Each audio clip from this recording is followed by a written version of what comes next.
Hey everyone, hope you're doing great. Welcome back to my channel.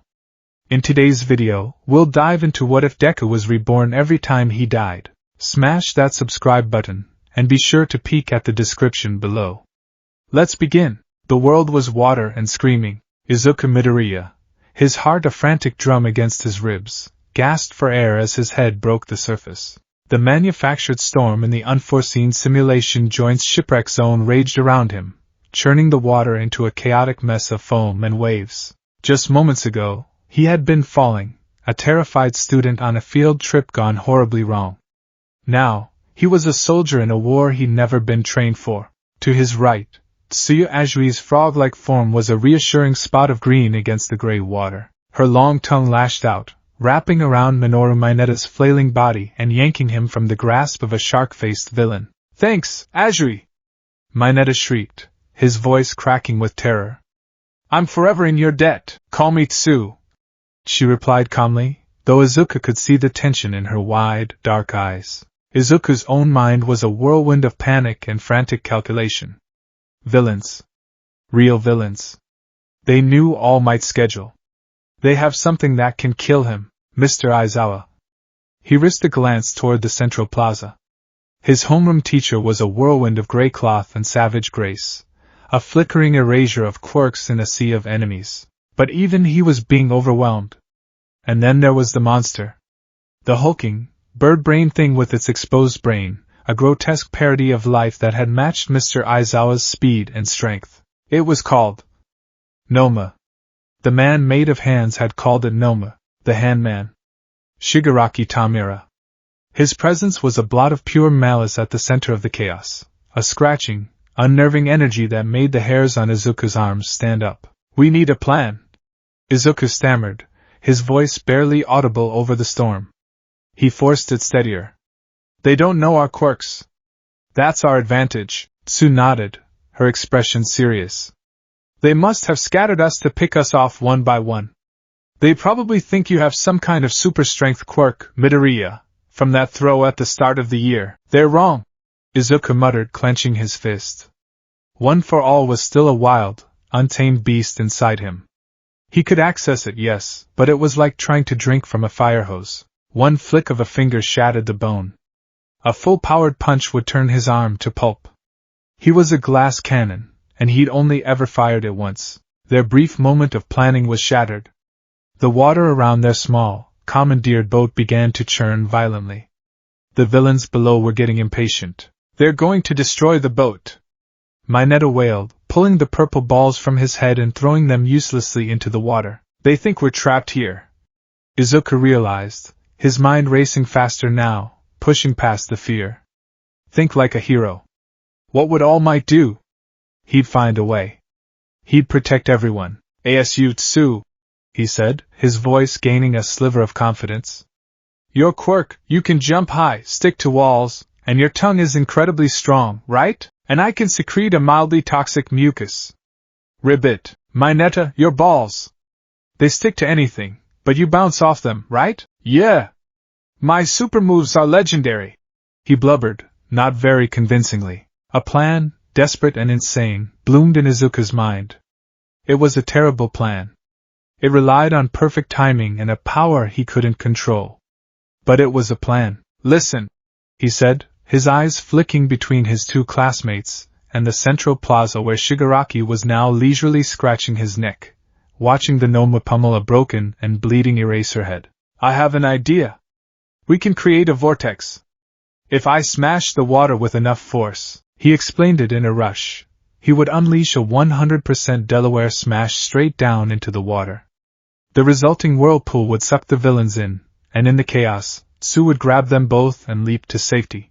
"Your arm will be destroyed," Tsu said, her practical nature warring with the potential of escape. "It's better than being dead," Mineta screamed. Izuku's gaze was fixed on Mr. Aizawa. Their teacher's head was smashed into the concrete by the Noma. A sickening crunch echoed even over the din. "Time was up." "Do it," Tsu said, her voice firm with resolve. Izuku took a deep breath, channeling everything All Might had taught him. The 10 months of grueling training, the clearing of a whole beach, the mantra of clenching his butt and yelling from the heart. One for all. He stood at the edge of the boat, raised his trembling hand, and brought his finger down. Delaware smash! The world exploded in a torrent of green lightning and concussive force. The surface of the water buckled as if struck by a meteor. A massive, swirling vortex formed, sucking the villains, the water, and the wreckage of the boat into its maw. It was more powerful than he'd intended, a chaotic masterpiece of destruction. His finger was a mangled, purple ruin, pain screaming up his arm, but it had worked. Tsu's tongue shot out, wrapping around his waist and Mineta's, and she launched them into the air, a graceful arc towards the plaza's edge. They landed, tumbling onto the hard ground, safe. For a moment, there was only the sound of their ragged breathing. They had escaped. But they had landed right back in the lion's den. Shigaraki Tamura turned his head slowly, the disembodied hand on his face making his gaze impossibly unsettling. A single red eye peered at them through the gaps in the fingers. He'd been watching. Oh! His voice was a dry, scratching rasp. A few grunts were defeated. But you're still just kids. He took a step towards them, his movements jerky, unnatural. You came here to die after all. Izuku scrambled to his feet, pushing Tsu and Mineta behind him. His right arm was useless, the pain a nauseating throb, but his left arm was fine. He still had one shot left. One more arm to break. Stay back, he warned, his voice shaking but determined. Shigaraki just laughed, a high, unhinged sound. You're so cool, trying to act like a hero. He gestured with a four-fingered hand towards the Nomu, which was holding Mr. Aizawa's head, ready to crush it. But the game is over. The final boss is here. Izuku saw it then. Shigaraki's goal wasn't just to terrorize them. It was to break their spirit. He was going to murder their teacher right in front of them. No. The thought was a defiant roar in his mind. I won't let you. Shigaraki started towards them, his hand outstretched. Izuku knew, with a primal certainty, that if those 5 fingers touched any of them, it would be over. The villain's quirk was decay. He'd seen him use it on Mr. Aizawa's elbow. He was fast. Faster than Izuku could have predicted. He wasn't aiming for Izuku. He was aiming for Tsu, who was closest. There was no time for a plan. No time for strategy. No time for anything but action. The mantra in his head was no longer what would All Might do. It was a simple, desperate command, save her. Izuku moved. He launched himself forward, a green blur of motion, putting his own body between the villain and his friend. He didn't even think about using one for all. It was pure, unadulterated instinct. He shoved Tsu and Mineta backwards, sending them sprawling out of reach. He wasn't fast enough to get away himself. Shigaraki's smile was visible beneath the edge of the hand mask. It was a cracked, ugly thing. A true hero, he rasped, his voice dripping with mockery.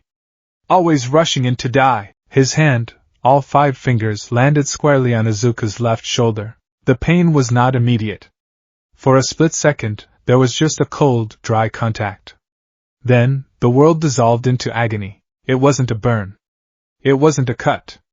It was unmaking. He watched in abject horror as his school uniform crumbled into gray dust around Shigaraki's fingers. The fabric simply ceased to be. Then the sensation hit his skin. It felt like a million tiny cracks spreading through him, like ancient stone exposed to the wind. His skin turned gray and flaked away, followed by the muscle and tissue beneath. The decay spread with horrifying speed, a wave of nothingness consuming his shoulder, his chest, his arm. He tried to scream, but the decay had reached his lungs. His breath caught, turning to dust in his throat.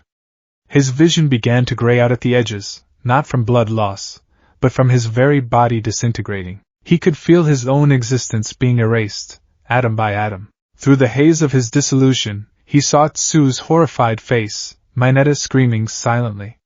He saw the Nomu, still holding a barely conscious Aizawa. And he saw Shigaraki, his red eye gleaming with triumph. Izuku's final thought was not of heroism, or glory, or one for all. It was a simple, stark, and devastating realization: I failed. I couldn't save anyone. The gray consumed his vision. The pain vanished.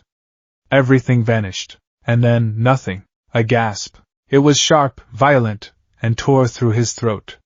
He sat bolt upright, drenched in a cold sweat that had nothing to do with water. His heart was a wild animal trying to batter its way out of his chest. His left shoulder, his arm, his chest. He frantically slapped a hand to his shoulder. It was there. Solid. Whole. He tore at the collar of his t-shirt, looking down at his own skin. It was pale, unblemished, and utterly intact. There was no gray dust, no crumbling flesh. Just the familiar, scrawny frame of a 15-year-old boy. He was in his bedroom. Sunlight, soft and golden, streamed through his window, illuminating the thousands of All Might posters and figures that adorned every surface. The room was a shrine to heroism, a monument to a dream he had just seen turn into a waking nightmare. His All Might-themed alarm clock read 7:05 a.m. A dream, he whispered, his voice hoarse. It was just a dream, but it couldn't have been. No dream had ever felt so real. The chilling cold of the USJ, the smell of ozone and wet concrete, the sound of Mr. Aizawa's bones breaking, the feeling of Shigaraki's hand, the sensation of his own body turning to dust. It was branded onto his soul, a phantom memory that made his skin crawl. He swung his legs out of bed, his limbs feeling shaky and strange. He felt weak, but it was the familiar weakness of his quirkless body, not the bone-deep exhaustion of a battle. He stumbled to his desk and grabbed his phone. His hands were trembling so hard he almost dropped it. The screen lit up. The date was displayed in stark black numbers. April XX. He stared. He blinked. He stared again. That wasn't possible. The USJ incident was supposed to be weeks from now. Weeks after the start of the school year at UA. This date, this was the day of the sludge villain. The day he met All Might. No. The word was a choked breath. No, my phone's it's broken. The date's wrong. He tried to rationalize it. The dream must have been a stress-induced hallucination. Maybe it was a premonition. A warning? But it had felt so crushingly, horribly real. The pain of his broken finger, the agony of his decay. He could still feel the ghosts of those sensations prickling at his nerves. Izuku? Are you up, sweetie? Breakfast is almost ready, his mother's voice. It was cheerful, warm, and completely normal. It was the most jarringly out-of-place sound in the world. In his dream, he had left home that morning to go to the most prestigious hero academy in the country. Now, he was just a middle schooler again, about to face another day of mockery and despair. He walked to the full-length mirror on his closet door and stared at his reflection. The boy staring back was younger. The faint traces of muscle he'd painstakingly built during his 10 months of training with All Might were gone. He was back to being a reed-thin, freckled kid with eyes that were a little too big for his face. They were currently wide with a dawning, terrifying confusion. He pressed his fingers to his left shoulder again, right where Shigaraki's hand had been. There was nothing there, but a phantom coldness seemed to radiate from the spot, a deep, unsettling chill that had nothing to do with the morning air. It was a dream, he said to his reflection, trying to force conviction into his voice. A horrible, vivid, terrible dream, but he couldn't shake the feeling that he was lying to himself. The school day was an exercise in surreal torture. Every moment was laced with a thick, cloying sense of déjà vu. He walked into his classroom at Aldera Junior High and felt a wave of disorientation. He hadn't been here in nearly a year, yet the memory of his dream life at UA was so fresh, so vibrant, that this place felt like a historical reenactment. He sat at his desk, the familiar carved insults in the wood a testament to a life he thought he was about to leave behind. When the teacher walked in, Izuku knew exactly what he was going to say before he even opened his mouth. Now, as third-year students, it's time to start thinking seriously about your futures, the teacher said, a lazy smile on his face. He picked up a stack of papers. I would hand out these career aptitude tests, but why bother? He tossed the papers into the air, and the classroom erupted. I know you all want to go to the hero track. Cheers. Quirks flashing. Ice stretching fingers, popping eyeballs. Izuku just sat there, numb. He watched it all unfold as if he were watching a movie he'd seen 100 times. Yes, you've got some very impressive quirks, the teacher droned on. But no power usage in school. Get a hold of yourselves. Then came the part Izuku was dreading. Hey, teach! A familiar, arrogant voice drawled. Katsuki Bakugo, his childhood friend and perennial tormentor, was leaning back in his chair with his feet on his desk. Don't lump me in with this bunch of losers. I'm the real deal, but these guys will be lucky to end up as sidekicks to some busted D-lister. Ha! The class erupted again, this time in anger. You think you're better than us, Bakugo? Let's go!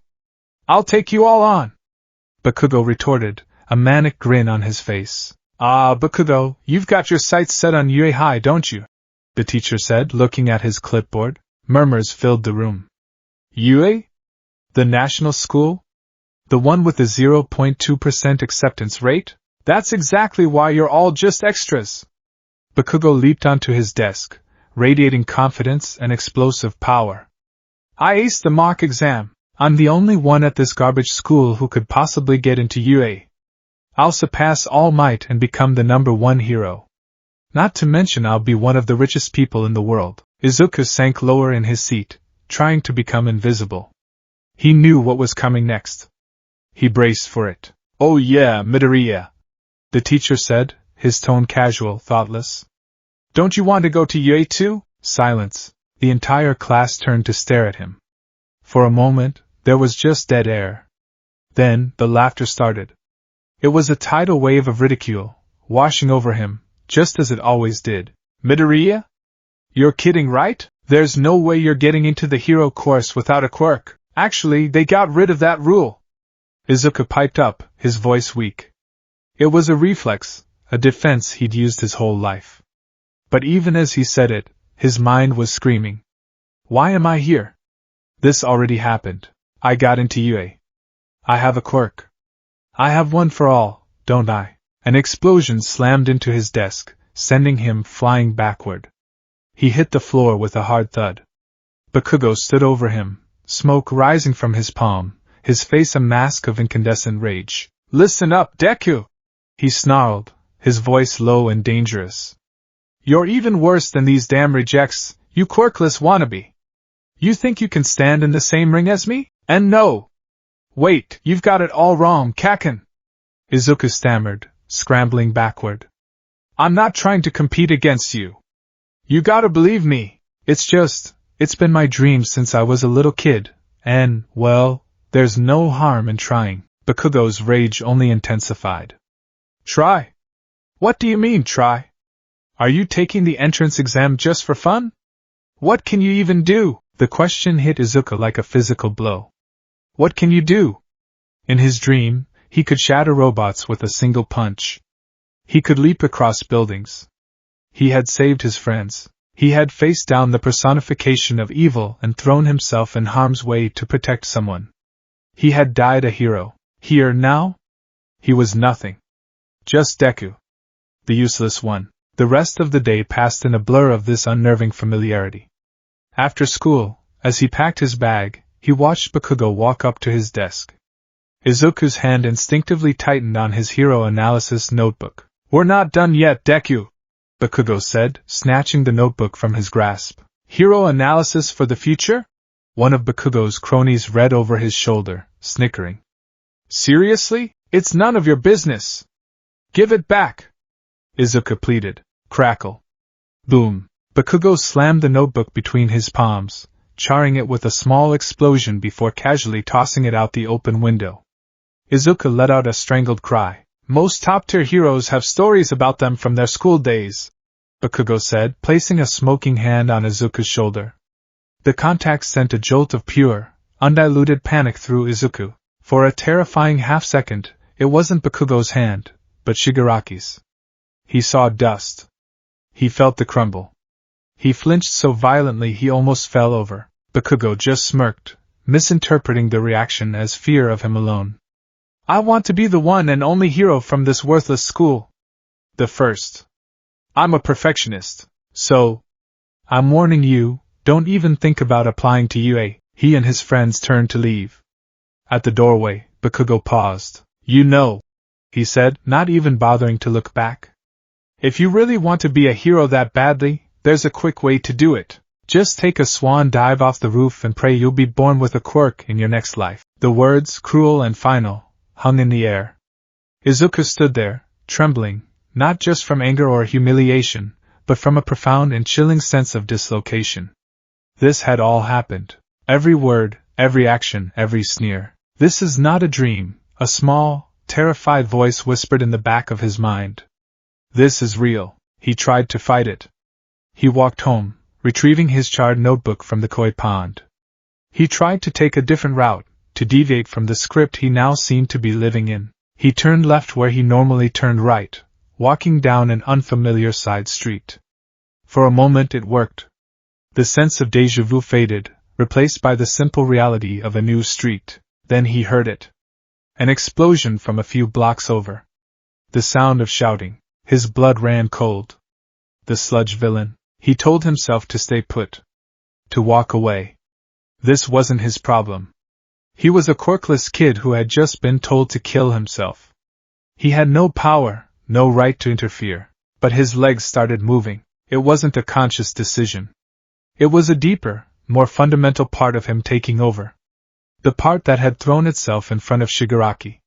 The part that had screamed defiance at the face of death. He ran, his backpack bouncing, his heart pounding a familiar rhythm of fear and resolve. He arrived at the scene to find chaos. The narrow street was blocked off by fire and crowds.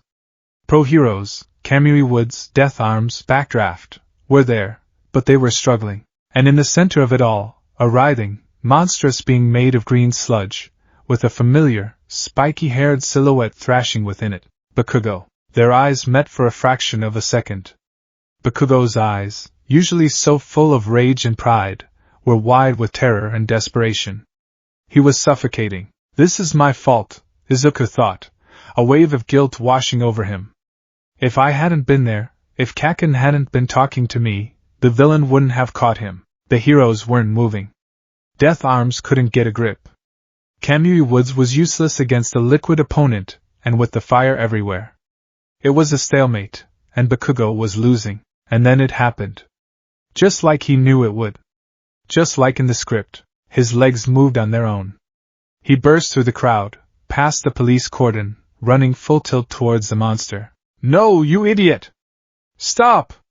Death Arms yelled, but Izuku couldn't stop. His mind was a maelstrom. What am I doing? Why am I running?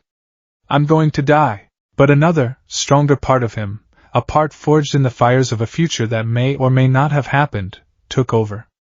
He looks like he's asking for help. He didn't have a plan. He just reacted.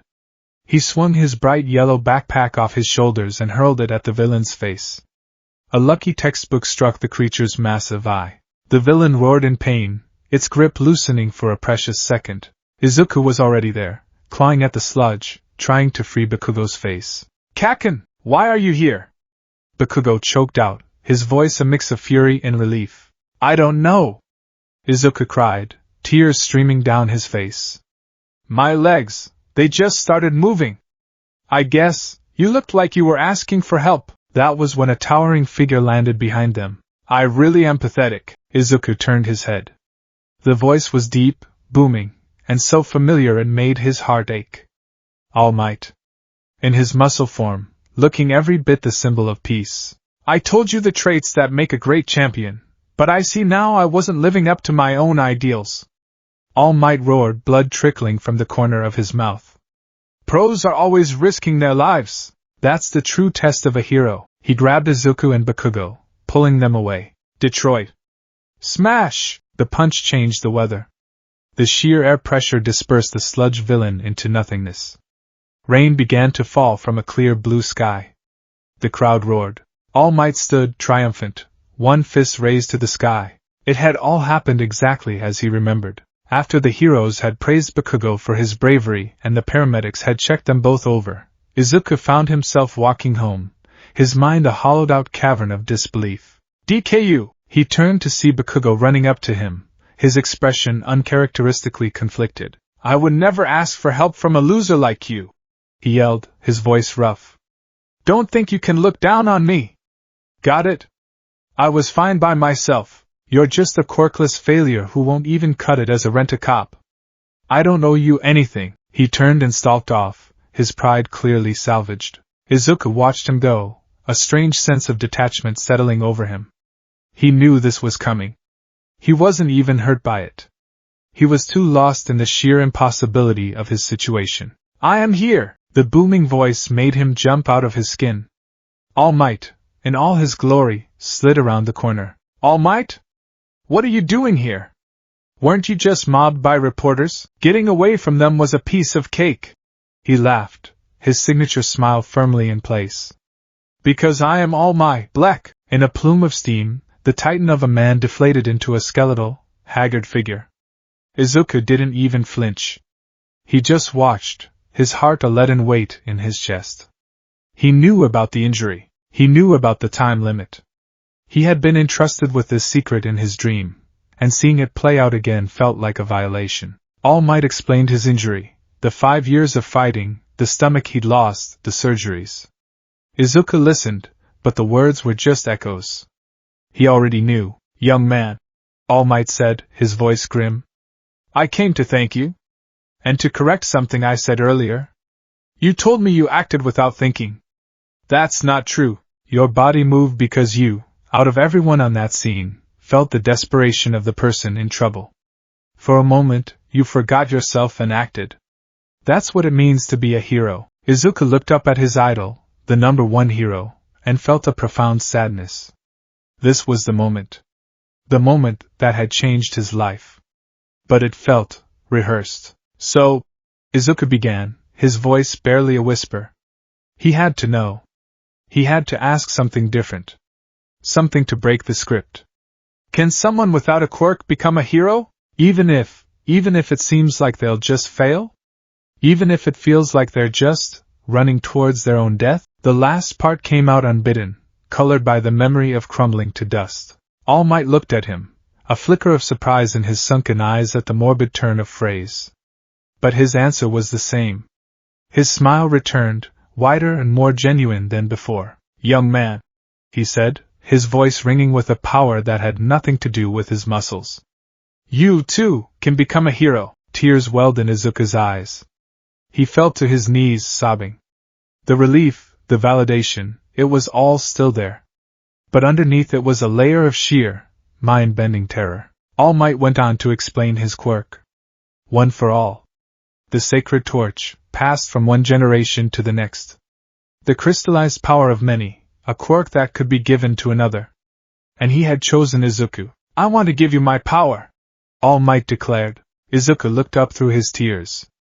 This was it. The final, undeniable proof. He accepted. Of course he accepted. His dream was within reach, for the second time. All Might plucked a single hair from his head.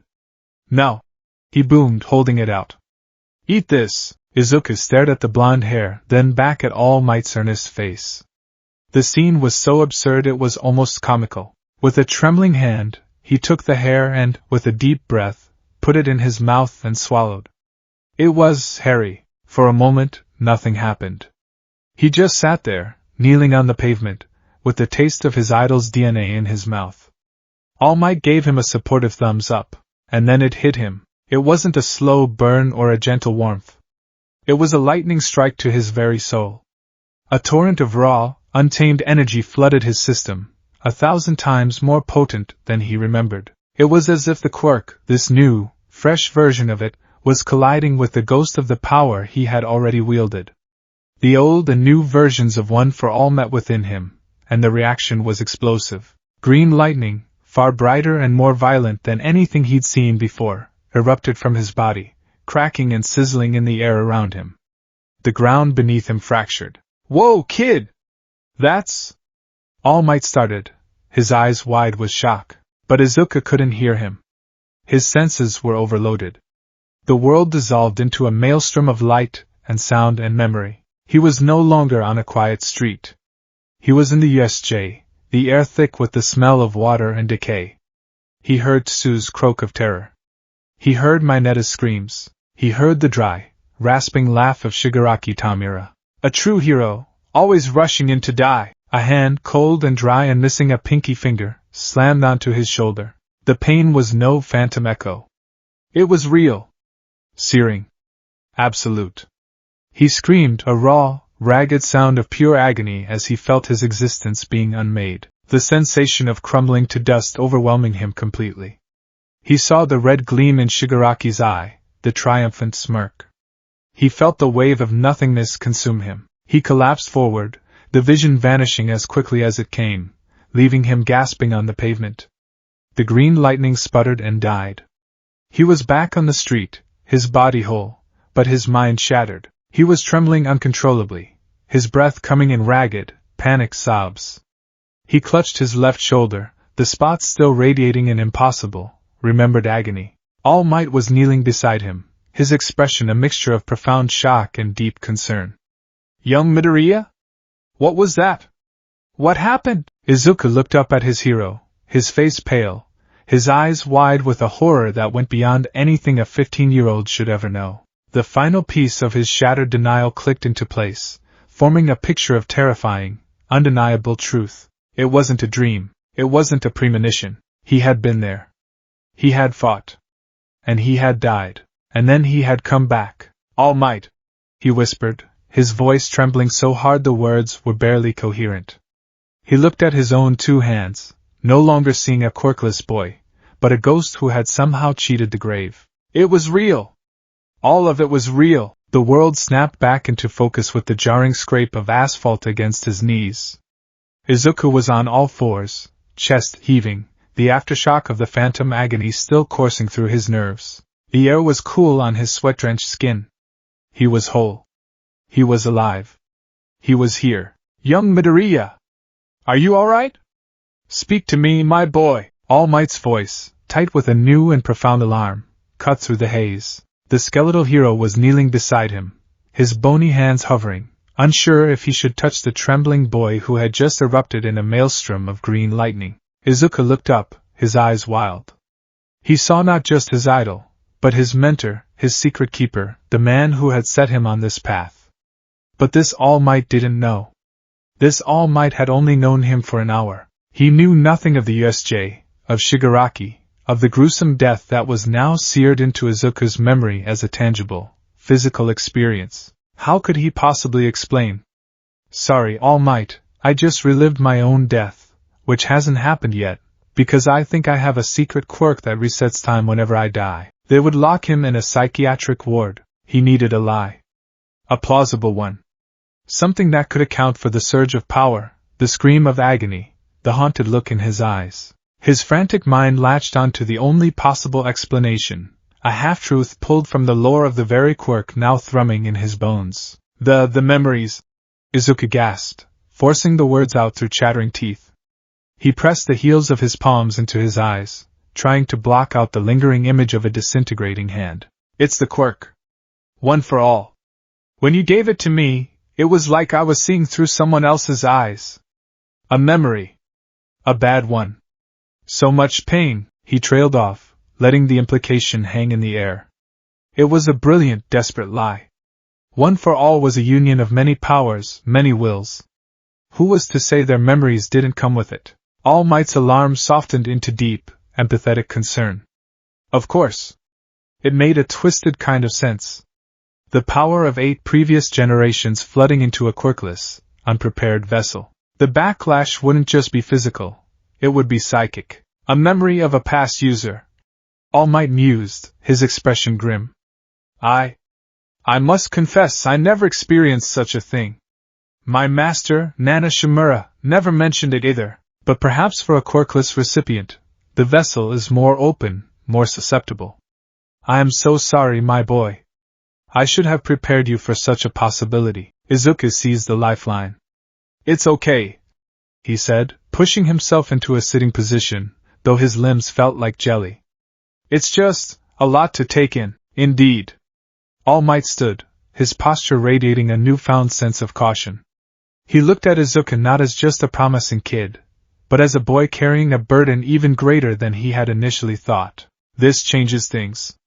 Your training will need to be more than just physical. You must learn to fortify your mind as well as your body. You need to become the master of this power, and its ghosts, before it masters you. Izuku nodded, his head bowed to hide the truth in his eyes. He wasn't fighting ghosts. He was fighting a premonition. He wasn't just inheriting a legacy. He was trying to survive a future that he alone knew was written in blood. The 10 months that followed were not a period of hopeful training. They were a frantic, desperate, 10-month race against the ticking clock that only he could hear. The Dagoba Municipal Beach Park was no longer a monument to his dreams. It was a training ground for his survival. Every rusted refrigerator, every broken television, every discarded tire was a weight he had to lift to save his friends. The memory of Shigaraki's dry, rasping laugh was a more potent motivator than any of All Might's encouragement. His approach to the cleanup baffled his mentor. On the first day, All Might had laid out a grid, a logical plan to clear the beach section by section. Izuku ignored it. He walked the length of the trash-strewn shore, his eyes distant.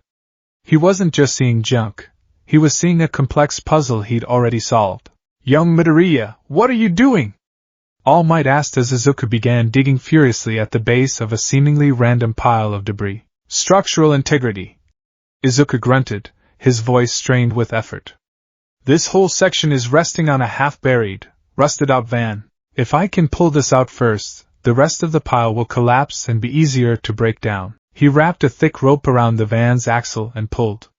His muscles, still frail and unaccustomed to labor, screamed in protest.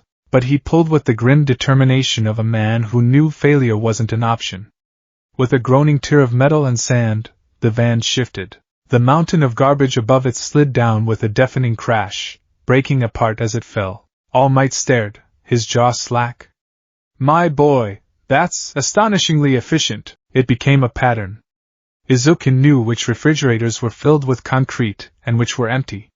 He knew which support beams held the most weight. He moved with a purpose that was beyond intuition. It was pure, undiluted experience. He was a demolition expert in a middle schooler's body. His physical training was just as strange. All Might's American Dream Plan was a balanced, full-body regimen. Izuku followed it, but with obsessive, peculiar modifications. He spent an inordinate amount of time on his legs and core. Squats, lunges, leg presses, endless planks and crunches.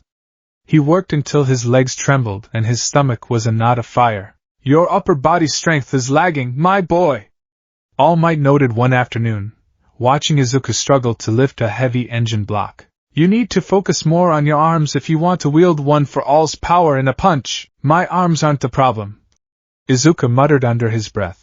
"What was that?" "I said I will, All Might," he called back, forcing a cheerful tone. But he knew the truth. His arms were conduits for a power that would shatter them. In his memories of the first loop, the real agility, the real future of One for All, was in full cowling.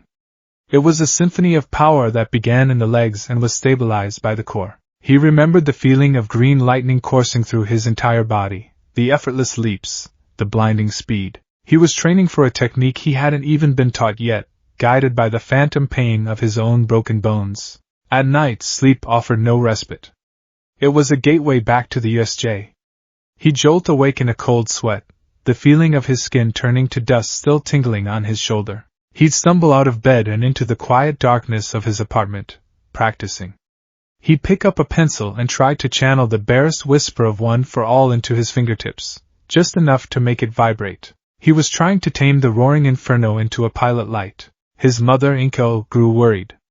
Her cheerful, dreamy son had been replaced by a grim, focused stranger. He ate with a single-minded intensity, slept in short, fitful bursts, and spent every waking moment either studying or training. "Izuku, honey, are you okay?" she asked one night, her hand hovering over his shoulder. "You seem so tense. This UA exam is important, but you can't run yourself into the ground." Izuku flinched away from her touch before he could stop himself. The motion was small, almost imperceptible, but Inko saw it. Her eyes filled with hurt. "I'm sorry, Mom," he said quickly, his voice strained. "I'm just tired." And focused. He couldn't look at her. He couldn't bear the thought of what would happen if he failed, if she got that phone call from the police about an incident at the USJ. Her worried face was just another weight on his soul. 7 months into the 10-month plan, All Might arrived at the beach to a sight that made him transform into his muscle form out of sheer shock. The beach was clean, not just the section they were working on. The entire beach. From one end to the other, the sand was pristine, golden, and utterly free of junk. On the pier, Izuku stood, silhouetted against the rising sun. He was no longer the scrawny, trembling boy from 7 months ago. He was lean, corded with hard-earned muscle, and his posture was one of coiled, weary readiness. He turned, and the look in his eyes was ancient. "I'm ready," Izuku said, his voice flat. All Might deflated, steam hissing from his body. "My boy, how this is 3 months ahead of schedule. This is impossible. I didn't have time to waste," Izuku replied, his gaze distant. This was the ghost. The part of Izuku that All Might couldn't understand. This wasn't the excitement of a dream being realized. This was the grim resolve of a soldier preparing for a battle he knew was coming. The lie about the past user memories was the only shield Izuku had, and he clung to it. He told All Might the vision spurred him on, that the fear of the pain he'd felt drove him to work harder. It was the truth, just not the whole truth. The day of the UA entrance exam arrived. The first time, Izuku had been a bundle of nerves and terror. This time, he walked through the gates of his dream school with the cold calm of a man on a mission. He saw Uraraka, he tripped, she saved him with her quirk. The scene played out, but his reaction was different. He thanked her politely, his mind already calculating points and mapping out the battlefield. In the auditorium, President Mike gave his booming presentation. Izuku didn't mutter and analyze. He sat in silence, his eyes closed, visualizing the layout of the exam city. He knew where the 1-, 2-, and 3-pointers would be concentrated. He knew the alleyways that were perfect for ambushes. He had a plan. When the gates opened, he was the first one out. And go! He didn't hesitate. While the other applicants were still confused, he was already moving. One for all sparked around him, not in a wild explosion, but in a controlled, shimmering green aura that coated his skin. Full cowling, 1%. It was a pathetic output compared to what he knew he would one day achieve, but it was more than enough. He was a blur of green. He didn't waste time on massive, point-inefficient punches.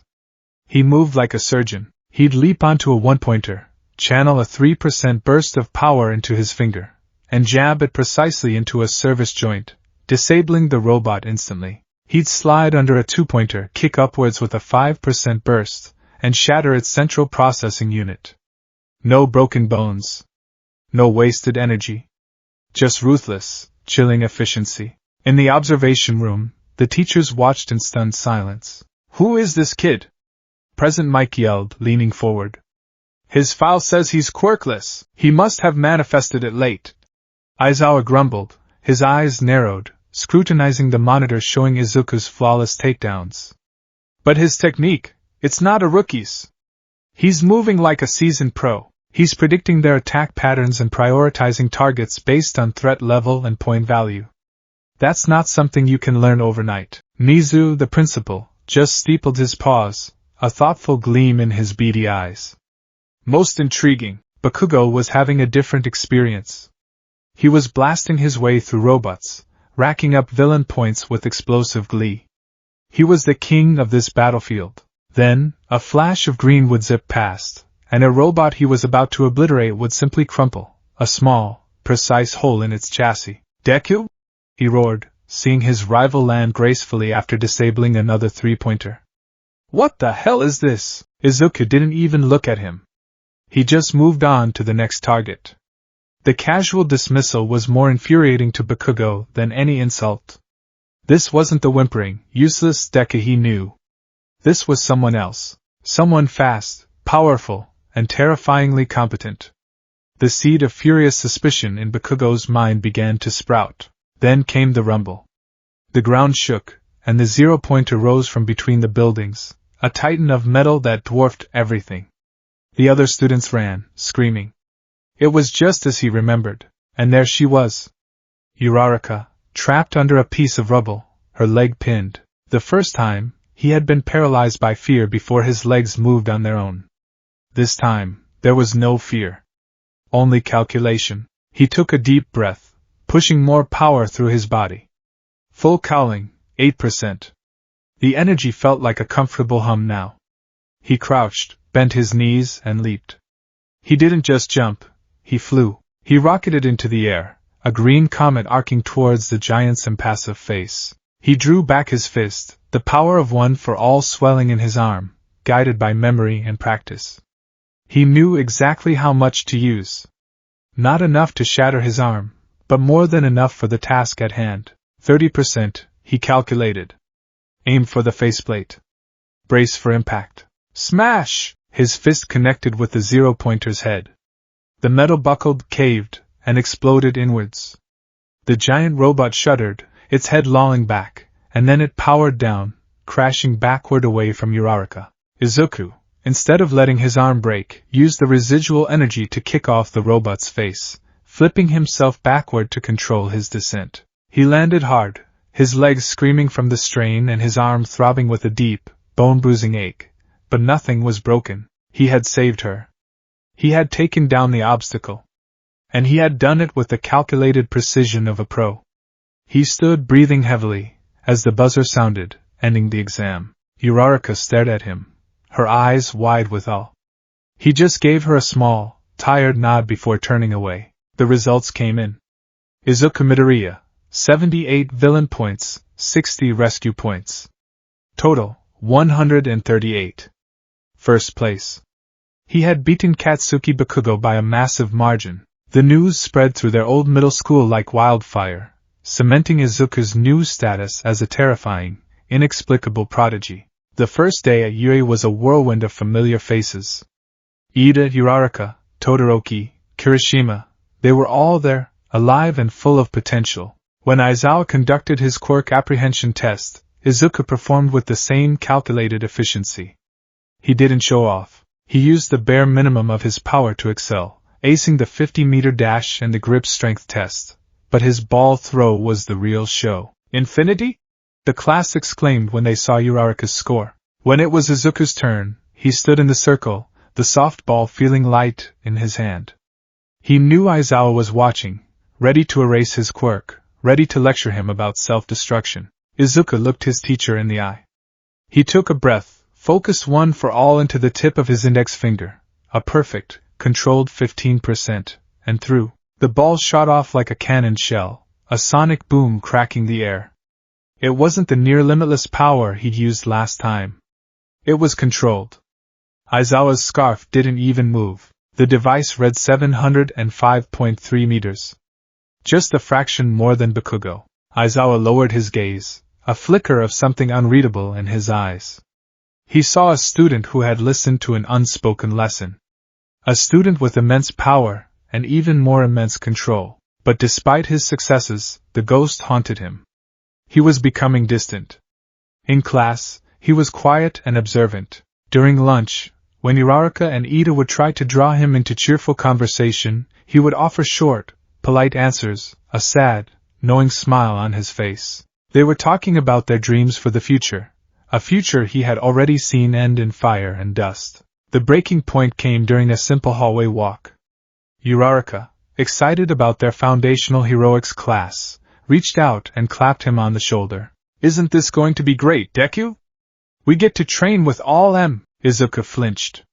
He didn't just flinch, he recoiled as if her hand were a hot iron, stumbling backward and knocking into a wall. His eyes were wide with a raw, primal terror. For a searing second, her friendly hand was Shigaraki's, and he could feel the phantom sensation of decay spreading through him. Uraraka pulled her hand back, her face a mask of shock and hurt. "Deku! I am so sorry, I didn't mean to, it's not you," Izuku said, his voice a choked whisper. He pushed himself off the wall, his heart hammering. "I'm sorry. I just don't like being touched on the shoulder." He turned and walked away, leaving Uraraka and a concerned Ida standing in the silent hallway. "Did you see his eyes?" Uraraka whispered to Ida later. "He looked terrified. He's so amazing and strong, but sometimes, it's like he's a million miles away. There's such a sadness there." Ida adjusted his glasses, his expression serious. "Indeed. Midoriya-kun carries himself with a maturity and gravity far beyond his years. It is as if he bears a great burden we cannot see. The day of the USJ trip arrived. A cold dread settled in Izuku's stomach. This was it. The final exam of his new life. On the bus, he was silent. He listened to his classmates' excited chatter, a lump forming in his throat. He had to save them. All of them. Before they left the school grounds, he feigned a sudden illness, rushing off the bus. He found All Might in his office. Young Midoriya? What is it? We're about to leave. Don't go to the USJ. Izuku blurted out, his voice frantic. Not yet. What? Why? The visions, Izuku said, falling back on his well-worn lie. The memories from the past users, they're screaming. Something is going to happen at the USJ. A trap. They mentioned a weapon designed specifically to kill you. Something with shock absorption. He packed as much truth into the lie as he could. The urgency, the specific detail, it was enough. All Might's expression turned deadly serious. He trusted his successor. He trusted the strange visions that had given the boy such impossible foresight before. I understand, All Might said. I will stay here and gather other teachers. We will arrive later, prepared for a formidable foe. Be careful, my boy. Izuku nodded, relief washing over him. The first domino had fallen his way. When the villains warped into the USJ, the class panicked. But Izuku was a pillar of calm. He stood before them, his small frame radiating an authority that silenced their fear. Everyone, stay behind 13. They are real villains, but the pro-heroes are on their way, he commanded. When Kurogiri appeared, scattering them, Izuku found himself once again in the shipwreck zone with Tsu and Mineta. But this time, there was no panic. No desperate, arm-breaking plan. Listen to me, he said, his voice sharp and clear. Their goal is to separate and intimidate us. We're going to get out of the water, regroup with the others, and hold out until All Might arrives. Tsu, your mobility is key. Mineta, your quirk is for containment.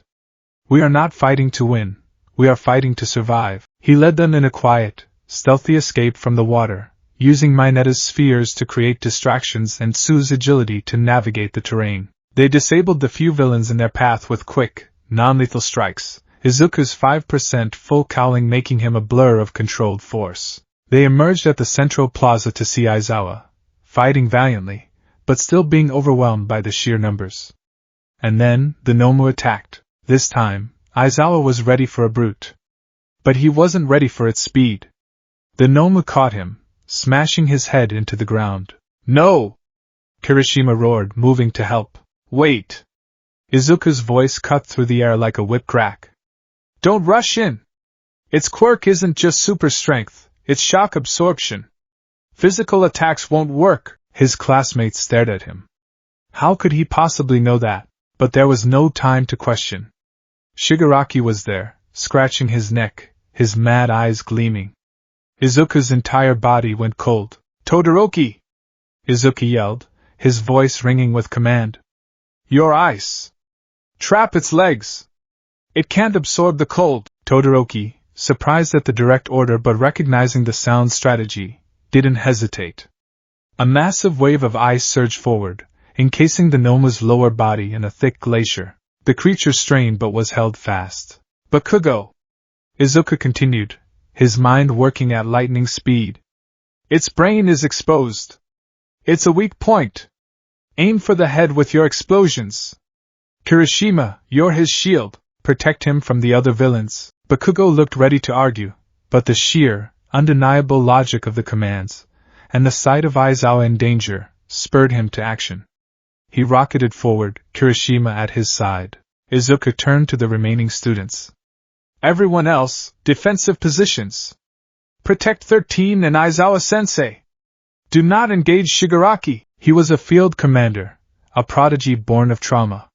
He knew their quirks, their strengths, their weaknesses, and he wove them together into a cohesive fighting force. The villains, expecting scattered, terrified children, were met with a surprisingly coordinated defense. The tide was turning.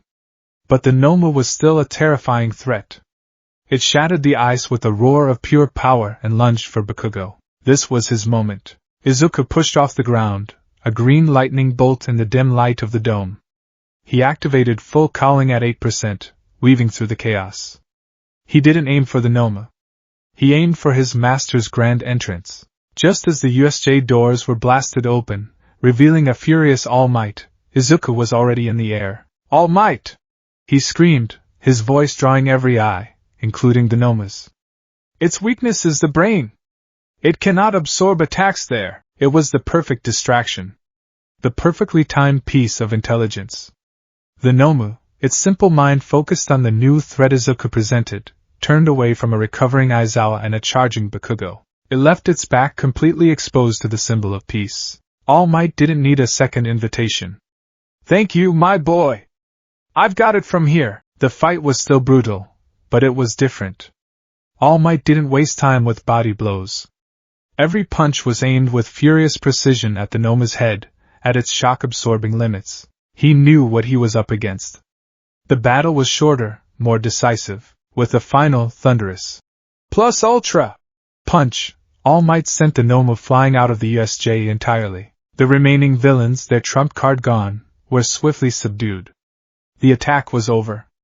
Aizawa was injured, his arm broken, but he was alive and conscious. No students were seriously harmed. They had won a clean, decisive victory. In the aftermath, as the other teachers arrived and the police took statements, Izuku stood off to the side, his body trembling with adrenaline and relief. He had done it. He had changed fate. He felt a presence beside him. It was All Might, back in his skeletal form. Your vision was astoundingly accurate, young Midoriya, he said, his voice low and full of a new kind of awe. You saved us all today. Not just with your warning, but with your leadership. I have never seen a first-year student command a battlefield like that. Izuku just stared at his hands. I just did what I had to do. He could feel the eyes of his classmates on him. They weren't looking at him like a friend anymore. They were looking at him with a mixture of awe, reverence, and a little bit of fear. He was Midoriya, the genius prodigy. The boy who knew everything.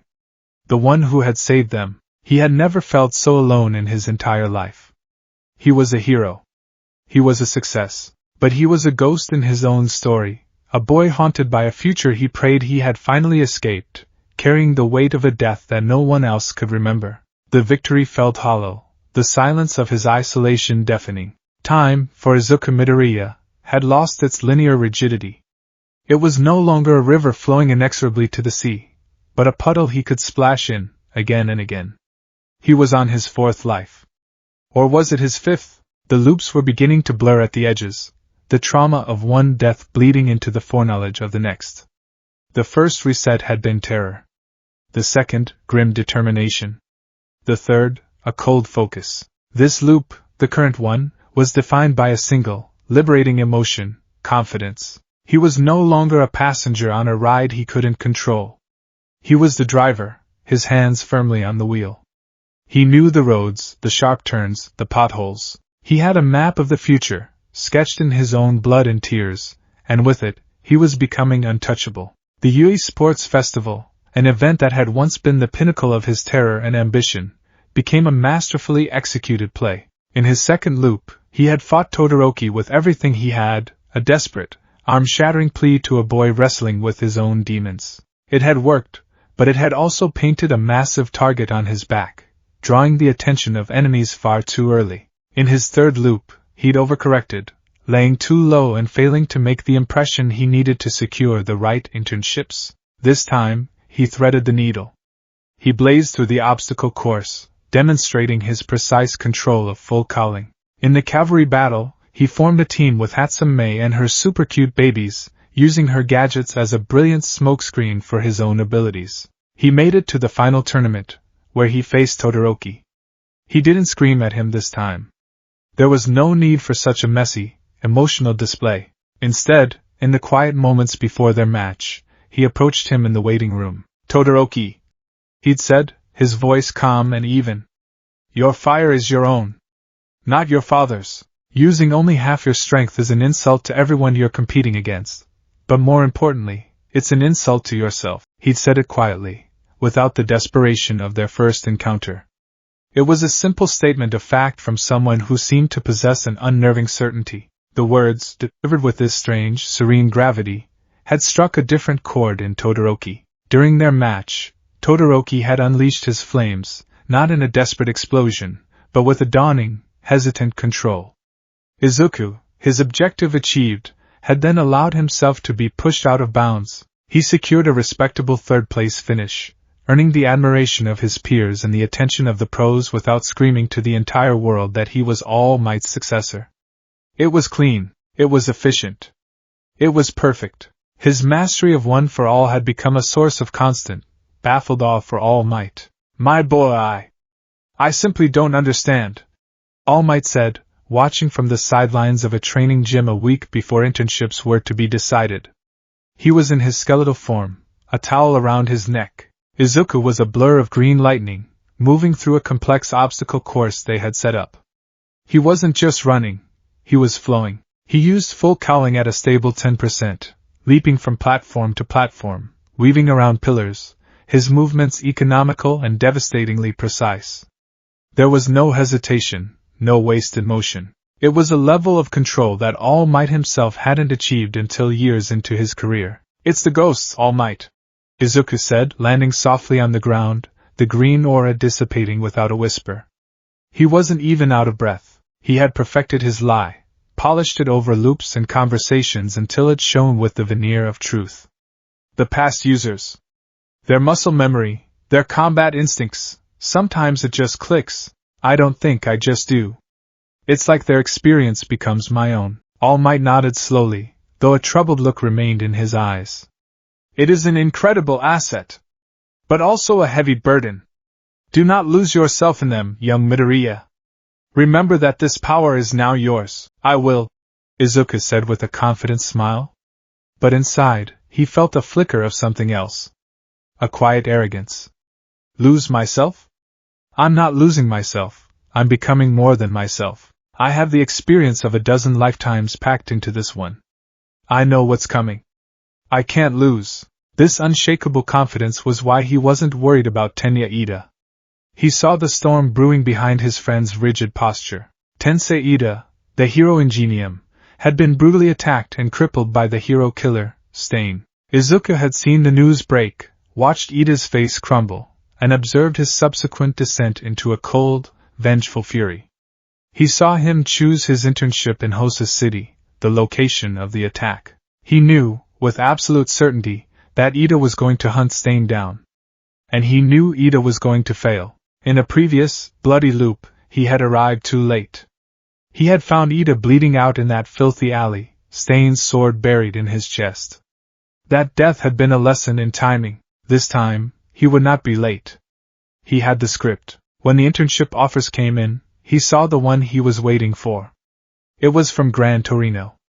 The first time around, the old hero had terrified and confused him. Now, Izuku saw him as a stepping stone, a necessary plot point to get him to Hosa at the right time. Gran Torino, All Might said, looking at the offer. He was my homeroom teacher. He's a terrifying instructor, my boy. Are you sure? I'm sure, Izuku said, his voice firm. The ghosts are quiet about him. I think I need to meet him. The bullet train to Hosa was a smooth, humming vessel carrying him toward a preordained victory. Izuku sat by the window, watching the cityscape blur by. He wasn't nervous. He felt a serene, almost godlike calm. He mentally rehearsed a plan, ticking off items on a celestial checklist. Step 1: Meet Gran Torino. He would need to feign a bit of difficulty with One for All at first, to not arouse too much suspicion. He'd let the old man knock him around a bit, then have a breakthrough, demonstrating his already perfected full cowling. Gran Torino would be impressed, the lesson would be learned, and they would move on. Step 2: The Nomu attack on Hosu. This was the catalyst. It would draw the pro-heroes away, leaving the alleys clear for Stain's hunt. It was chaotic, yes, but it was a known chaos. He knew Endeavor would be there. He knew the general locations of the attacks. It was the perfect cover for him to slip away. Step 3: Locate the alley. He knew the street. He even remembered the smell of stale ramen and damp concrete. He had the coordinates locked in his memory. While Gran Torino was engaged with Anomu, he would receive the emergency alert from the city, giving him the perfect excuse to be on the streets. He'd make his way there, ETA approximately 90 seconds before Stain delivered the killing blow to Ida. Step 4: The rescue. His entrance would be dramatic. A full-power entrance, catching Stain off guard. He knew the hero killer's movements, his obsession with his blades, the way he used his tongue to activate his quirk, Blood Curdle. He'd immobilize Ida, fight Stain to a standstill using his superior speed and knowledge of the terrain, and hold out until Todoroki, guided by the location he would text him, arrived as backup. They would capture Stain, save Ida, and be hailed as heroes. It was flawless. A perfect, airtight plan built on the foundations of past failures. He felt a surge of pride. He was rewriting the future, correcting its mistakes, saving his friends from their own tragic destinies. What was more heroic than that? His meeting with Gran Torino went almost exactly to script. The old man, a tiny, yellow-clad dynamo, zipped around him, peppering him with kicks. Izuku took the hits, feigning surprise and frustration. "You're thinking of one for all as a special move," Gran Torino cackled. "It needs to be a part of you. Let it flow. All the time." After a suitable amount of struggle, Izuku had his epiphany. He activated full cowling, the green lightning crackling around him. He then easily dodged the old hero's next attack, his movements fluid and controlled. Gran Torino stopped, a genuinely surprised look on his face. "Well, I'll be. You learn fast, kid. Faster than Toshinori ever did." A flicker of annoyance went through Izuku. "Faster than All Might? Of course I am. I've had more practice." The arrogant thought was immediate and unsettling, but he pushed it down. The next day, they were patrolling Hosu. Izuku kept his phone in his hand, waiting. He felt like an actor in the wings, waiting for his cue. The city was bustling, peaceful, but Izuku could feel the tension underneath, a low hum of impending doom that only he was privy to. Then it happened. An explosion rocked the city several blocks away. A plume of black smoke climbed into the sky. Screams followed.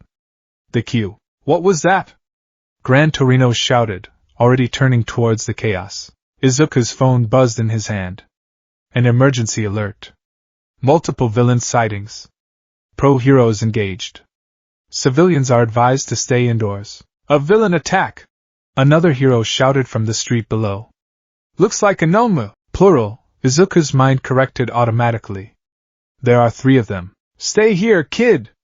Gran Torino ordered, leaping from the rooftop and rocketing towards the fighting. "Right," Izuku called back. He waited exactly 10 seconds, the perfect amount of time for a hesitant student to steal his resolve, before leaping off the roof in the opposite direction. He pulled up his hood, a shadow moving through the panicked city. The symphony of chaos was merely background music for his solo performance. He saw Endeavor, a raging inferno, battling one of the gray, bird-brain Noma. Good. The number 2 hero had that situation contained. He saw other pros engaging the second Noma near the station. Excellent. Everything was proceeding as planned. Now for the main event. He navigated the back streets with an eerie familiarity, the scent of garbage and rain guiding him. He turned a corner into a narrow, dark alley. And there it was. The stage. The scene was a perfect, horrifying tableau, exactly as he remembered from his nightmare loop. The pro-hero native was slumped against a wall, paralyzed and bleeding. Tenya Ida was on the ground, a sword wound in his shoulder, his armor cracked. And standing over him, silhouetted by the distant fires, was the hero killer, Stain. His white, tattered scarf drifted in the wind. His mask was a grotesque parody of a face, all jagged edges and empty eye holes. He held a blood-soaked katana, its edge gleaming. "You are a fake." Stain's voice was a low, zealous rasp. "You bear the name of a hero, Ingenium, but you are driven by personal vengeance. You are unworthy. And so you must be culled." He raised his sword, preparing to deliver the final, fatal blow to Ida's chest. Right on time, Izuku thought, a grim satisfaction settling in his chest. This was his moment. He channeled one for all, the green lightning coiling around his limbs. He was ready to be the savior. He crouched, ready to launch himself forward, to make his grand, script-perfect entrance. And then the script was torn to pieces. A scream. It wasn't Ida. It wasn't native. It was a woman's voice, high and thin with pure terror. It came from the mouth of the alley, from the direction of the main street. Izuku froze, his planned lunge aborted. He whipped his head around. A woman in a business suit, her face pale with panic, had stumbled into the alleyway. She must have been fleeing the Nomu chaos, taking what she thought was a safe shortcut, only to run headfirst into a far more intimate kind of horror. No, Izuku's mind screamed. This isn't right. She wasn't here before. Why is she here? His omniscient view of the future shattered. A variable he had not, could not, have accounted for had just walked onto the stage. The world wasn't a static script he could memorize. It was a living, breathing thing, and his actions had consequences he couldn't predict. The clean, efficient victory at the USJ, the lack of student casualties, the swift defeat of the League's Nomu, it had subtly altered public perception. The fear was still there, but the immediate, citywide panic was a fraction less intense. The Hero Patrols, managed by the Hero Public Safety Commission, had been slightly rerouted over the past weeks, focusing more on the organized hubs of the League of Villains and less on random street-level incidents. A butterfly had flapped its wings at the USJ, and now a hurricane of unpredictability was tearing through his perfect plan in Ahosu Alley. Stain, ever the predator, barely reacted to the woman. His focus was on the fakes before him. He likely saw her as irrelevant, collateral, but Izuku couldn't. The woman's eyes locked onto Stain, and she let out another piercing shriek. That sound was a physical blow to Izuku. He was a hero. His entire being, forged across multiple lifetimes of wanting to save people, screamed at him. You cannot let her die. The plan was gone. The script was on fire. There was only the moment. Stain, momentarily distracted by the new noise, still had his sword raised over Ida. He had a choice. Save Ida according to the original, now flawed plan, or save the new, unknown civilian. There was no choice. Get out of here! Izuku roared, not at Stain, but at the woman. He abandoned his planned attack on the hero killer. In a blinding flash of green lightning he moved. Full cowling at 15%. He crossed the distance to the woman in less than a heartbeat, a green blur of motion. He didn't slow down. He grabbed her by the arm and didn't stop, his momentum carrying them both out of the alley and skidding to a halt on the main street. Run! He ordered, his voice a low, urgent command. Don't look back. The woman, sobbing and incoherent, scrambled to her feet and fled into the night. He had saved her. It had taken less than 2 seconds. But in a fight with a master like Stain, 2 seconds was an eternity. He spun around, one for all still crackling around him, and launched himself back into the alley. He expected to find Stain standing over a dead Ida. But the hero killer was faster, more adaptable than he had given him credit for. Stain hadn't killed Ida. When Izuku had moved, the unexpected flash of green had drawn Stain's attention. His predatory instincts had shifted from his helpless prey, Ida, to the new, immediate threat, Izuku. As Izuku shot back into the alley, Stain was already in motion. He wasn't where Izuku had left him. He had leaped onto the wall, a spider of death, and had thrown something. Izuku's mind, still reeling from the broken script, processed it a fraction of a second too late. It wasn't a sword attack. It was a thrown knife. A small, wicked-looking blade, spinning through the air. In a previous loop, he'd seen this exact throw. Stain had used it to pin a fleeing Ida by the shoulder. It was a disabling move, but the angle was different. His position was different. He was charging forward, a moving target where there should have been a static one. Stain, in that split second, had adapted his aim, not for where Izuku was, but for where he was going to be. The hero killer wasn't aiming to kill. He was aiming to wound, to disable, to get a sample of blood for his quirk. He was aiming for Izuku's charging shoulder. But combat is a game of millimeters. A slight miscalculation from Stain, a slight change in Izuku's own forward momentum. The knife didn't hit his shoulder. It struck him 3 inches to the right. There was no explosion of pain. Just a sudden, shocking, cold impact in his neck, just below his jaw.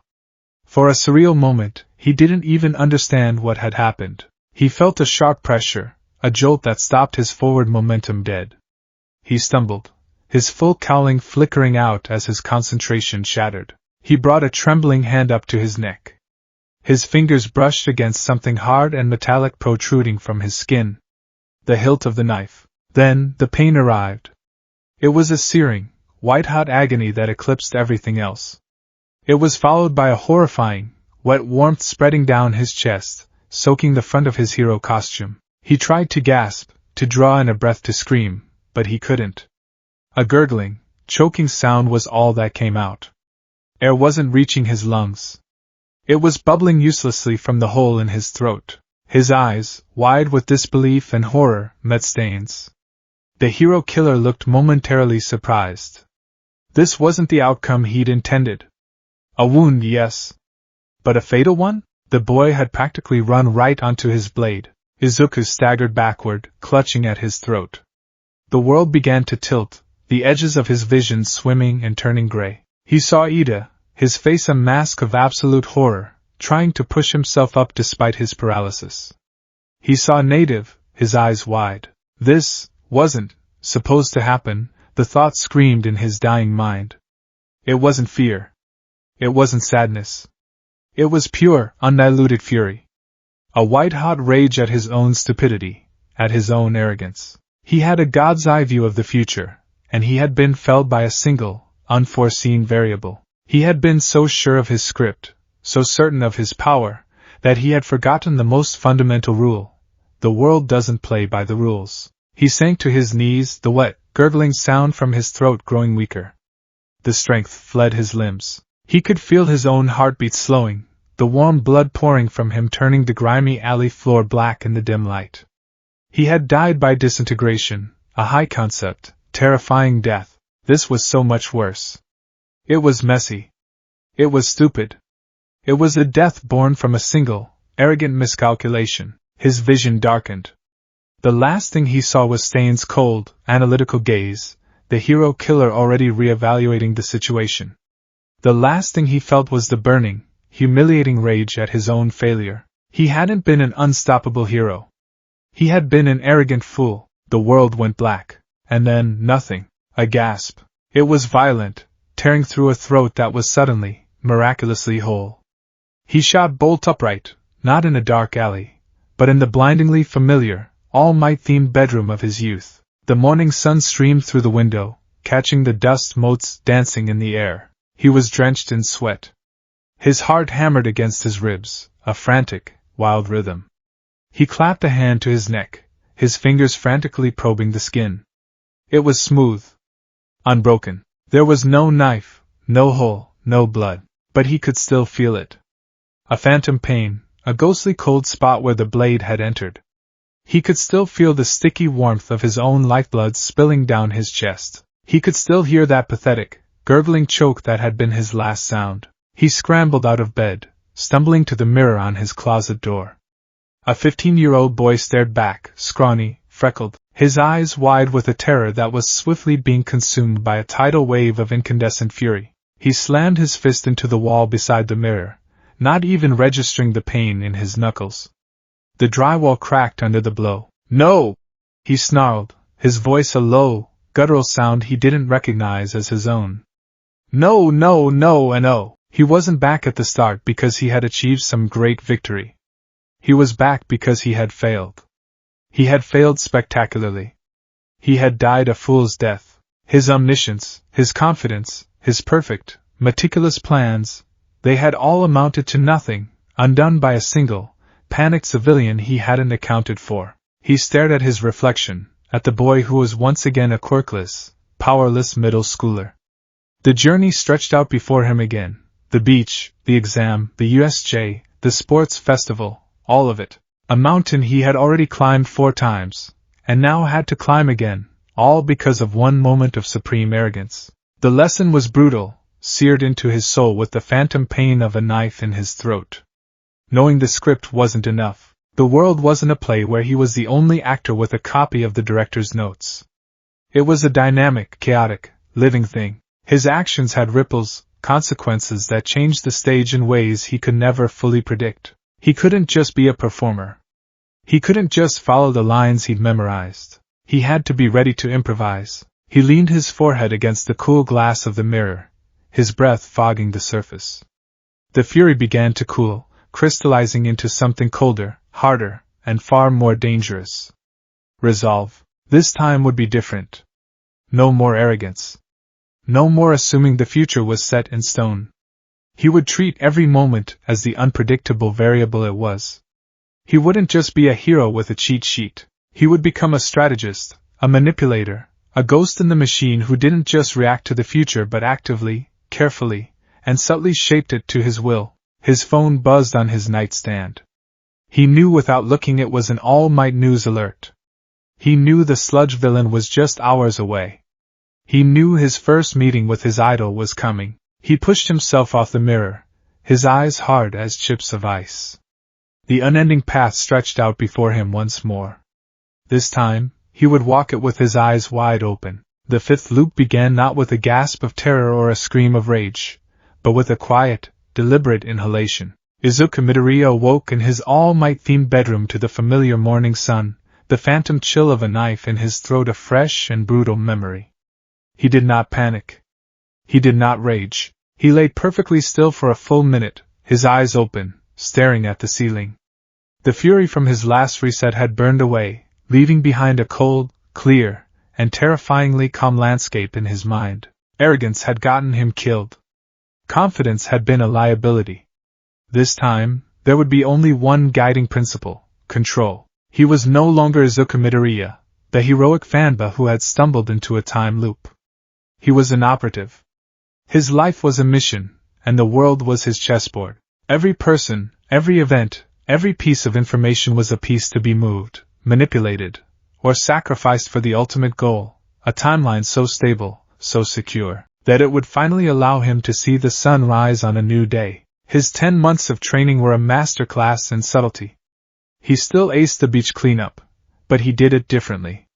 He didn't just clear it in 7 months with inexplicable foresight. He paced himself, finishing exactly on the morning of the 10th month, just as All Might had planned. He feigned exhaustion, pretended to struggle with the last refrigerator, and collapsed in a heap of triumphant fatigue. He gave his mentor the narrative he expected: a hard-working boy who had pushed himself to the absolute limit and succeeded right on schedule. It was a perfect, believable lie. His control over One for All was his most guarded secret. He no longer flashed full cowling. In the UA entrance exam, he shattered his arm, just like he had in the very first loop. He screamed in agony, his face a mask of pain, selling the performance with the memory of very real torments. He saved Uraraka, took down the zero-pointer, and earned a respectable, but not record-shattering, number of points. He secured his place in the hero course without making himself a prodigy, without raising a single red flag. He was just a reckless, powerful kid with a heart of gold. Aizawa looked at him with exasperation, not suspicion. Bakugo looked at him with furious, familiar contempt, not baffled terror. It was perfect. He was a ghost in his own life, playing the part of his younger self. He laughed with Ada and Uraraka, but his mind was a cold engine of calculation, analyzing their words, their moods, their potential trajectories. He was friendly, but he built walls of careful pleasantries. He was close, but never truly present. The loneliness was a chasm inside him, but he lined it with the steel of his new purpose. It was a necessary sacrifice. The USJ was his first major test. He didn't give All Might a detailed warning. A warning implied knowledge, and knowledge implied a source. Instead, he used his well-established cover story of the past user memories. The day before the trip, he approached All Might, his face pale and clammy, his hands trembling. "All Might, the ghosts, they're screaming," he'd whispered, his acting flawless. "It's a word. Or a name. Noma. They keep screaming about a Noma at the USJ. About something that can absorb impact." It was vague. It was cryptic.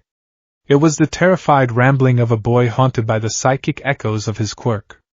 All Might, full of concern for his successor's mental state, had promised to be on alert. It was enough. The true change in his methods began with Stain. He had learned his lesson in the alley. Direct intervention was messy, unpredictable, and dangerous. Why be the sword when you could be the hand that guides it? Weeks before the internships, Izuku began his new campaign. He bought a disposable burner phone for cash. From a public library computer 2 towns over, he set up an encrypted, anonymous email account. He became a whisper on the wind, a ghost in the machine. His first target was the media. He wrote a long, eloquent, and completely anonymous essay detailing the ideology of the hero killer. He didn't condone the killing, but he meticulously broke down Stain's philosophy, the critique of hero worship, the rise of false heroes motivated by fame and fortune, the call for a return to All Might's brand of selfless sacrifice. He pulled direct, paraphrased quotes from his memories of Stain's zealous rants. He sent the essay to a dozen different news outlets and online forums. The effect was immediate and profound. The media, which had previously painted Stain as a simple, bloodthirsty monster, now had a new, more complex narrative. Talk shows hosted debates. Pundits argued over the Stain question. Was there a kernel of truth in his bloody crusade? The public discourse shifted. Stain was no longer just a villain. He was a symptom of a potential problem within hero society itself. This subtle shift would be crucial. Next, he targeted the police. He sent another anonymous email, this one to the Hosa City Police Department. Subject: Hero Killer Sighting. He hunts in the shadows of the main station. He preys on heroes he deems unworthy. He uses blades to draw blood. His quirk paralyzes. He will strike again during the next major incident. Watch the alleys. It was just enough information to be credible but not enough to betray an impossible source. The police, already on high alert, would double their patrols in the area. They wouldn't catch Stain. Izuku knew the hero killer was too skilled for that, but their presence would act as a deterrent. It would change Stain's hunting patterns, making the alleys less predictable, a fact Izuku was now counting on. Finally, he guided his friends. He didn't try to stop Ida from going to Hosu. That would be like trying to stop a tidal wave. Instead, he gave him an anchor. The night before internships began, he found Ida in the classroom, staring grimly out the window. Ida, Izuku said, his voice soft. I know you're hurting. And I know why you chose Manuel's agency. Ida stiffened. It is a logical choice for rescue-oriented training, Midoriya. It's okay, Izuku said, placing a hand on his friend's shoulder, a carefully calculated gesture of support he knew Ida would accept. But listen to me. Your brother is a great hero. He's a hero because he saves people. He inspires them. Vengeance. That's not the path of a hero. It's a path to a dark alley where no one can help you. If you go down that path, you're not honoring him. You're throwing away everything he stood for. He didn't forbid. He didn't command. He reframed the narrative. He made it about honoring Tensei, not about personal restraint. He saw the words land, saw the conflict in Ida's eyes. He had planted a seed of doubt, a reminder of what being ingenium truly meant. Then, he turned to Todoroki. Hey, Todoroki, he said casually as they were packing up. My internship is with Gran Torino. He's an old-school hero based near Hosu. If you get a chance, you should check out the city. The soba shops there are supposed to be legendary. It was a throwaway line. A friendly, trivial suggestion. But Izuku knew Todoroki's father, Endeavor, would be centering his operations in Hosu to hunt Stain. And he knew Todoroki, in his quiet rebellion, would jump at any excuse to be near his father's business without being a part of it. A hunt for a good soba shop was the perfect cover. He wasn't sending backup. He was arranging a coincidence. This time, Izuku did not go to Hosu. He went to Gran Torino's and he stayed there. When the Nomu attack happened, he watched it on the news with the old hero, his face a perfect mask of horror and concern. He was nowhere near the scene of the crime. He was completely and utterly innocent. The night unfolded. In Hosu, things were different. The increased police patrols forced Stain out of his usual hunting grounds. He was more cautious, his movements more erratic. Ida, his mind echoing with Izuku's words about honoring his brother, did not blindly charge into the first dark alley he saw. He patrolled with Manuel, his desire for vengeance warring with his ingrained sense of duty. The pieces Izuku had set in motion converged. Stain, frustrated, finally cornered the pro-hero native. But the location was different, a wider, more open service lane. Before he could strike, he was found, not by Ida alone, but by Ida and Manuel on their official patrol. The fight was 2-on-1. Stain was still a master. He wounded them both, paralyzing Manuel. But just as he was about to overpower a conflicted and defensive Ida, another figure arrived, Shoto Todoroki, drawn by the sounds of battle while looking for a soba shop, unleashed a wave of ice, saving Ida from a critical blow. The battle that followed was a legend. Ida, remembering Izuku's words, fought not to kill, but to subdue. He used his reciprocal burst not for a vengeful kick, but to save Todoroki from Stain's blade. Todoroki, in turn, used his fire and ice to control the battlefield, protecting the wounded. They fought as a team. They were heroes. When Endeavor arrived, Stain was already being bound in capture tape. He hadn't been defeated by a single, reckless boy. He had been captured by 2 UA students and a pro-hero working together. The narrative was clean. And as Stain was being led away, a winged gnome swooped down, grabbing him. In this timeline, however, something else happened. The anonymous essay had done its work. As Stain was being carried away, he saw Endeavor, the epitome of the fame-seeking heroes he despised, taking credit on camera. A reporter, influenced by the recent debates, shouted a question. "Hero killer, is it true you only target those you see as fakes? Is Endeavor a true hero in your eyes?" That was the trigger. Stain, in a final, terrifying burst of will, broke free. He killed the gnome that held him, landed on the street, and delivered his iconic, terrifying speech. "You fakes! I must make society right. The word hero must be restored. Come on! Just try me, you fakes! The only one I'll let kill me is a true hero. All might!" The sheer force of his conviction, his terrifying bloodlust, paralyzed everyone. Endeavor, Todoroki, even the gnome. It was the moment that would cement his ideology in the public consciousness. But this time, it was framed not by the rescue of a single student, but by his capture at the hands of a team.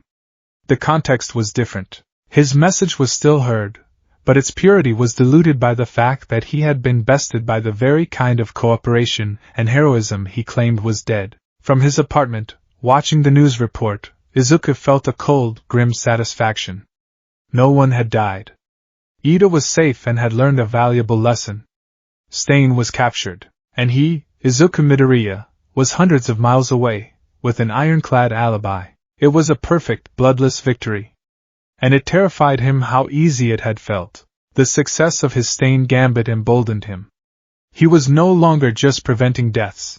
He was pruning the timeline, shaping it into a more optimal form. His focus shifted to the biggest threat on the horizon, all for one.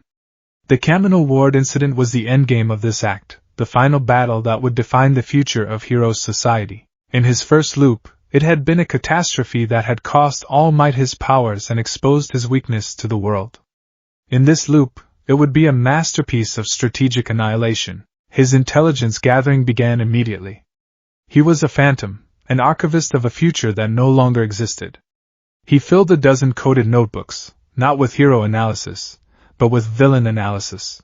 Every scrap of memory he had from previous, failed loops was recorded.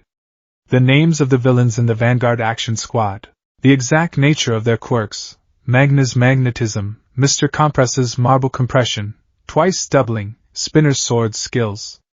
He drew detailed maps of the League's hideouts from memory. His primary target, however, was the Noma factory. He remembered All Might, in a past life, mentioning that the police had eventually found it.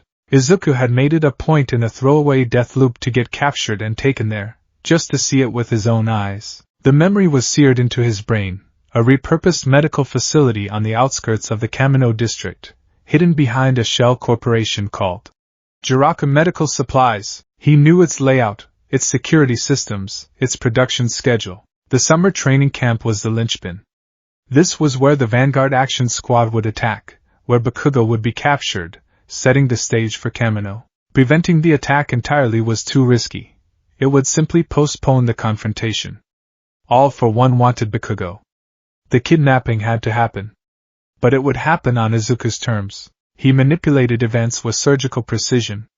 He accidentally let Monoma from Class 1B overhear him talking about how Class 1's training location was a secret. Knowing Monoma's inferiority complex would lead him to try and find it, thus creating a trail the villains could follow. During the test of courage, he ensured he was paired with someone who would create a commotion, allowing him to slip away.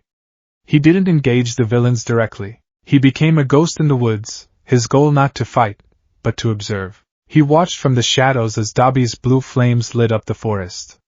He saw Mr. Compress monologue and capture Bakugo. He saw everything, and while the other students fought for their lives, he was taking notes. He recorded their positions, their fighting styles, their teamwork. He now had real-time, current-loop intelligence to add to his memories. He let them take Bakugo. It was a cold, pragmatic, and monstrously difficult decision. He saw the look of terror and betrayal on Kaken's face as he was swallowed by Kurojire's portal. Every heroic instinct in Izuku's body screamed at him to intervene. But the strategist, the cold, logical mind he had become, held him back.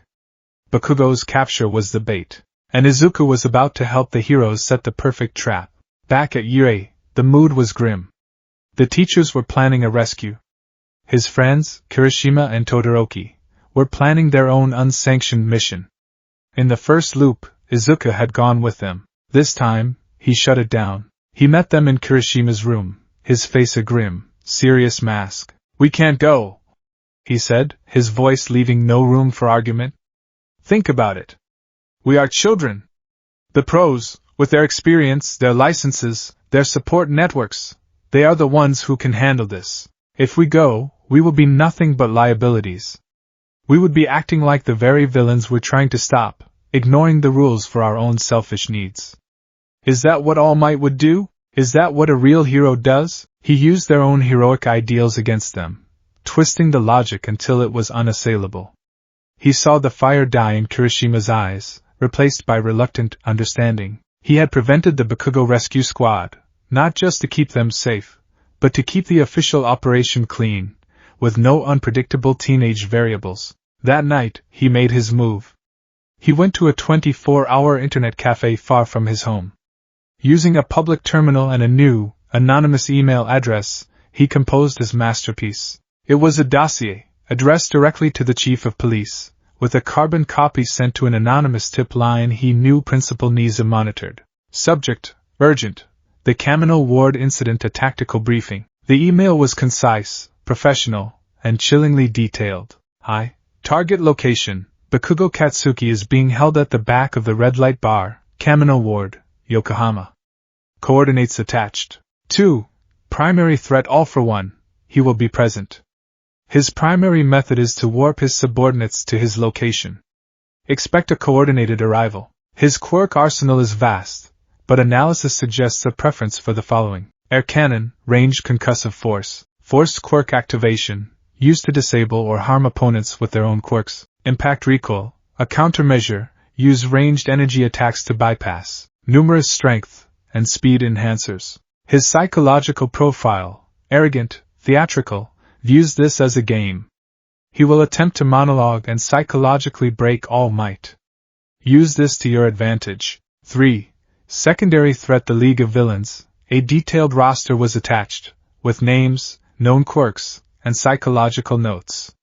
E.g., Shigaraki Tamura, psychologically fragile, leader by proxy. Attack his pride, and he will make tactical errors. Obsessed with video game terminology. 4. Hidden threat: the Noma Factory. Location: Jiraka Medical Supplies, coordinates attached. This is the source of the creatures. It is heavily guarded by low-level thugs but is the linchpin of their operation. A simultaneous strike here is critical. Cut off the head of the snake and burn the nest. V. Recommended strategy: a two-pronged attack. Prong A, a stealth team to extract the asset Bakugo from the bar. Best Genist is recommended for his control-based quirk to neutralize the League members non-lethally, and quickly. Prong B, a heavy-hitter team, led by All Might and Endeavor, to engage All for One directly. Timing is critical. Strike the bar first. All for One will warp to the location to save his successor, Shigaraki. This will draw him into your prepared kill box. Use Mount Lady to contain the battle and prevent collateral damage. 6. Final warning, All for One does not anticipate this level of tactical foresight. He will believe there is a traitor in his organization. This confusion is your greatest weapon. Do not waste it. He hit send. His heart was pounding, not with fear, but with a cold, exhilarating thrill. He had just handed the heroes the script for a perfect victory. He had laid out All for One's entire plan, his forces, and his psychology like a butterfly pinned to a board. He returned to the UA dorms and slept. For the first time in any loop, he slept soundly, without nightmares. He had done everything he could. The rest was up to them. The next evening, he watched the news with his classmates in the common room. The atmosphere was thick with tension. Then, the first reports broke. A massive hero operation was underway in Kamino Ward. The live helicopter feed was shaky, chaotic, but Izuku could see his plan unfolding. He saw Best Jeanist lead a team into the bar. He saw them emerge moments later with Bakugo, who looked confused but unharmed. He saw Mount Lady suddenly grow, creating a canyon of flesh and bone to contain the inevitable battle. Then he appeared. A maelstrom of dark energy. All for One. He warped in the rest of the league, but it was too late. They were surrounded. Trapped. It seems, All for One's voice, filtered through his life support mask, crackled from the TV speakers. That you had some very, very good information, heroes, and then All Might arrived. But he wasn't alone. Endeavor was at his side, along with Edge Shot and other top 10 heroes. They weren't reacting to a crisis. They were executing a planned assault. The fight was still titanic. It was still a battle between gods. But it was different. All Might, forewarned of the impact recall quirk, didn't waste his energy on body blows. He fought smarter, using feints and tactical retreats, letting Endeavor and Edge Shot pepper All for One from a distance. He wasn't fighting a desperate battle for survival. He was fighting a tactical battle of attrition. The news cut to a second location. A warehouse with Jiraka medical supplies painted on the side was engulfed in flames. Police and lesser-known heroes were leading dozens of Nomu, still in their incubation tanks, out of the building. They had burned the nest. Back in Kamino, the final act played out. All for One, his plans crumbling, his forces captured, his Noma factory destroyed, grew desperate. He threw everything he had at All Might. But All Might was ready. He knew what was coming. The final punch was still legendary. The United States of Smash. It was a blow that shook the city. But the context was entirely different.